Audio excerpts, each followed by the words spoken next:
તો ગરમીને લઈને અમદાવાદ મહાનગરપાલિકા દ્વારા એક એક્શન પ્લાન પણ ઘડવામાં આવ્યો।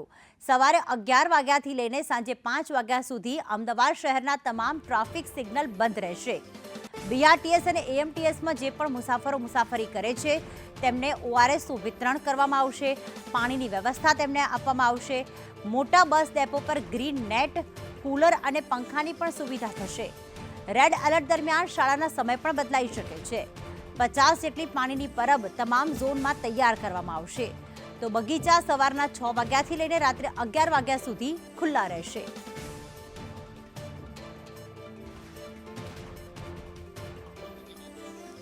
તો ખાસ ગરમીને લઈને અમદાવાદ મ્યુનિસિપલ કોર્પોરેશન દ્વારા જે એક્શન પ્લાન ઘડવામાં આવ્યું છે, જેમાં સૌથી મોટું એક્શન નિર્ણય એ કરવામાં આવ્યો છે કે સવારે 11થી લઈને સાંજે 5 વાગ્યા સુધી એટલે કે 6 કલાક દરમિયાન તમામ સિગ્નલ બંધ રહેશે, જેના કારણે કોઈને પણ વધુ સમય સુધી એક જ જગ્યાએ ઊભા ન રહેવું પડે।